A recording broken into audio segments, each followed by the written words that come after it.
अस्सलाम वालेकुम जी। मोहतरम, जिस तरह कि आपने पिछले दिनों सुना होगा कि वज़ीर-ए-आज़म पाकिस्तान ने ऐलान किया कि बनिगाला के नौजवानों के लिए वहाँ पे क्रिकेट ग्राउंड बनाया जाएगा, और मेरा ख्याल है उस पर काम हो भी चुका है कुछ। तो ये तो बहुत अच्छी बात है।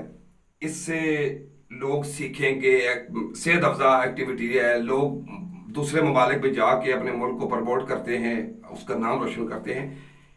ये तो बहुत अच्छी बात है। लेकिन जनाब अली, गुजारिश सिर्फ ये है कि जहां ये अच्छी बात है वहां पे एक छोटी सी मैं और गुजारिश करना चाहूंगा कि अगर यहीं पे ये मल पर ये जो आपका बनिगाला हुआ जो रास्ता है, इसके राउंड अबाउट बहुत सारी सरकारी जमीन पड़ी हुई है। अगर इसके ऊपर एक सरकारी तौर पे एक इंस्टीट्यूट, सरकार की सरपरस्ती में एक इंस्टीट्यूट बना दिया जाए जिसमें लोगों को हुनर सिखाया जाए, मैकेनिक का काम हो गया, इलेक्ट्रिशियन का काम हो गया, और दूसरे वो बहुत सारे ऐसे जो टेक्निकल काम है, अगर वो इस तरह का इंस्टीट्यूट बन जाए, क्योंकि नौकरियां तो इतनी अवेलेबल हैं नहीं और ना नौकरियां इतनी दी जा सकती हैं। तो जनाब अली, अब सवाल ये है कि फिर ये जो लोग इतने पढ़ रहे हैं, ये कंटिन्यूसली पढ़ रहे हैं, लोग डिग्रियां ले रहे हैं, डिप्लोमे ले रहे हैं, ये करेंगे क्या? इनके पास कोई ऐसी सरवाइव की जगह तो होनी चाहिए। अब जैसे मैं छोटी सी आपको गुजारिश करूं कि चक्री में गुलाम सरवर खान साहब ने अपने किसी दौर में वहां पे एक इंस्टीट्यूट बनाया। चौधरी निसार साहब का जो हल्का है वहां पे बहुत सारे नौजवान हमने देखे हैं कि वहां पे उन्होंने एडमिशन लिए हुए, लोग सीखते हैं और दूसरे जगहों में जाके अपनी जॉब तलाश कर लेते हैं। तो मेरी सिर्फ गुजारिश सिर्फ ये करनी है जनाब अली, बहुत अदब के साथ, कि मेरा क्रिकेट ग्राउंड के ऊपर कोई ऑब्जेक्शन नहीं है, वो बहुत अच्छी बात है, होना चाहिए। लेकिन ये मलपर के, अगर आप मरी रोड के इस्लामाबाद की तरफ से आते हैं तो लेफ्ट राइट दोनों जगहों पे जमीनें बहुत पड़ी हुई है, जमीन काफी सारी पड़ी हुई है। तो ये एक सरकार की सरपरस्ती में अगर ये इंस्टीट्यूट बन जाए तो लोगों के लिए सर्वाइवल का एक जरिया बन जाएगा। और बराह करम इसको सर थोड़ा सा संजीदा लिया जाए, क्योंकि इसके अलावा जब लोगों के पास हुनर नहीं है, सिर्फ डिग्रियां होंगी, डिप्लोमे होंगे, तो वो लोग नौकरियों के लिए दबाव डालेंगे। और फिर आपको पता है कि जब नौकरियां नहीं मिलती हैं तो फिर लोग गलत किस्म की एक्टिविटीज में मुलव्वस हो जाते हैं। अब सवाल थोड़ी सी ये बात भी है कि हमारे हलकों में तरक्याती काम हो रहे हैं।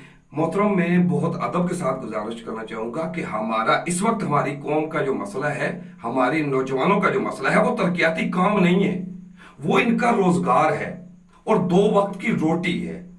पहले हमें उसका कुछ सोचना पड़ेगा कि इसका क्या बंदोबस्त किया जाए। मैं जो अगर आप चीज एक अवेलेबिलिटी है तो वो करनी चाहिए। मैं राब्ता सड़कों के बारे में बिल्कुल हक में हूं कि राब्ता सड़कें बननी चाहिए, लेकिन ये जो मुख्तलिफ जगहों पे गलियां शलियां, ये आप लोगों को हुनर दें, लोगों को तालीम इदारों को एक्सटेंड करें, स्कूलों को एक्सटेंड करें, लोगों को शऊर आएगा, अक्ल आएगी, गलियां अपनी वो खुद ही पक्की करवा लेंगे। तो सिर्फ गुजारिश ये करनी है कि चूंकि ये पैसा हमारे पास इतना अवेलेबल है नहीं, हमारी अपनी ये जो है ना, हम सब जानते हैं कि हमारी मईशत किस तरह चल रही है। तो अगर हम इस तरह कर्जे लेंगे और पैसे लगाएंगे इस तरह की चीजों पे, तो मेरा ख्याल है कि इनसे बेहतर ये है कि आप थोड़ा सा, जिस तरह आपने शौकत खानम हॉस्पिटल बनाया, तो जनाब अली खान साहब, ये तो रहती दुनिया तक, जब तक दुनिया रहेगी इंशाल्लाह वो आपका नाम तो चलता रहेगा कि किसी नेक बाप की औलाद थी जिसने बहुत अच्छा काम किया है। ठीक है जी। तो अगर इस तरह का एक इंस्टीट्यूट, एक नेशनल लेवल का इंस्टीट्यूट आप बना देंगे, तो अगर दूसरे सूबों से भी लोग आके इसमें आके वो सीखें, उनके लिए हॉस्टल वगैरह इस तरह का चीज बंदोबस्त हो, तो जनाब अली ये पैसा जाया नहीं होगा, ये पैसा इस कौम के काम आएगा। तो मेरी सिर्फ गुजारिश ये करनी है कि मेरा ये तनकीद ना समझा जाए, ये पॉलिसी पे तनकीद ना समझा जाए। मैं सिर्फ ये गुजारिश करना चाह रहा हूँ कि इस वक्त जो सरे दस्त हमें मसला दरपेश है हमारे नौजवानों को, हमारे लोगों को, वो है ये महंगाई के दौर में 2 वक्त की रोटी का जो मसला है, सबसे बड़ा मसला वो है। तो जो लोग यहाँ से फारिग होंगे, तालीम से फारिग तहसील लोग, वो चाहेंगे तो वहां पे जाके वो वहां से हुनर सीखेंगे। उनको नौकरियों के पीछे पड़ने की जरूरत ही नहीं है, क्योंकि नौकरी तो ऑप्शन आया था, क्योंकि जिस बंदे को कुछ भी नहीं आता वो सरकारी दफ्तरों में जाके बैठ जाता है। तो जिस बंदे के पास हुनर है, तो जो कारोबार है उसका तो नेमल बदल है कोई नहीं। तो जनाब अली, मेरी ये छोटी सी गुजारिश करनी थी کہ حلقے کے جتنے بھی ایم این ایز ہیں ہمارے اسلام آباد کے، محترم آپ لوگ بھی چھوٹی بنیاد پہ صحیح، لیکن اس طرح کی چیزیں آپ کریٹ کریں جو لوگوں کے آئندہ آنے والے فیوچر میں ان لوگوں کے کام آئیں۔ تو رہا سوال یہ جو آپ ترقیاتی کام کر رہے ہیں، یہ بھی کریں، یہ ہمارا سسٹم ہے، سسٹم سے ہم ہٹ کے نہیں چل سکتے، ٹھیک ہے، کیونکہ ہم لوگوں کی پبلک کی سوچ کا محور ہی اس طرح کی چیزیں ہیں، یہ ترقیاتی کام ہے، ان کے جو بندہ نہیں کرے گا تو آپ کو ذرا صبر سے تحمل سے کام لے کے دور اندیشی کو مد نظر رکھتے ہوئے کوئی ایسا کام کرے۔ اب دیکھیں نا، جیسے بابا قوم قائد اعظم محمد علی جناح نے یہ پاکستان کے لیے کاوش کی ہے۔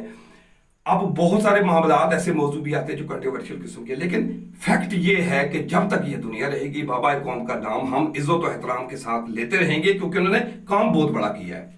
تو خان صاحب آپ نے بھی جو شوکت خانم اسپتال ادھر بنایا، پشاور میں بنایا، کراچی میں بن رہا ہے، یہ چھوٹے کام نہیں ہے، بہت بڑے کام ہیں، یہ بہت بڑے کام ہیں۔ اور یہی لوگوں کی تمنا ہوتی ہے کہ ہم زندہ رہیں، یعنی مر کے بھی جو زندہ رہنے کا جو طریقہ آپ نے سیکھا، یہ بہت اچھی بات ہے، وہ کیا ہوگا، لیکن اگر یہ چھوٹا سا آپ ادھر کریں، پنجاب میں کریں، کوئی جہاں پہ آپ بہتر سمجھتے ہیں، خاص طور پر یہ اسلام آباد، چونکہ اسلام آباد کی آبادی پہلے جو مردم شماری 1981-83 کی، اس میں 3 لاکھ آبادی تھی میکسیمم اسلام آباد کی، اب تو 20-25 لاکھ سے اوپر یہ اباؤ یہ کر چکی ہے۔ تو اتنے سارے لوگوں کو آپ نوکریاں کہاں دیں گے؟ اتنی نوکریاں تو ممکن ہیں نہیں۔ تو جناب علی یہاں پہ یہ چیز بہت ضروری ہے۔ اگر آپ کو میری بات پسند آئی ہو تو یہ اس بات کو شیئر کیجئے گا تاکہ یہ وزیر اعظم صاحب تک پہنچے۔ اور محترم میں یہ پھر بھی گزارش کر دوں کہ میری یہ ایک پاکستانی بحثیت ہے، پاکستانی شہری اور اس جماعت کا ووٹر اور سپورٹر ہو کے میری ایک سجیشن ہے، اگر آپ کو پسند آئے تو ویل اینڈ گڈ، اور اگر آپ کو پسند نہ آئے تو بہت معذرت کے ساتھ۔ پاکستان زندہ باد۔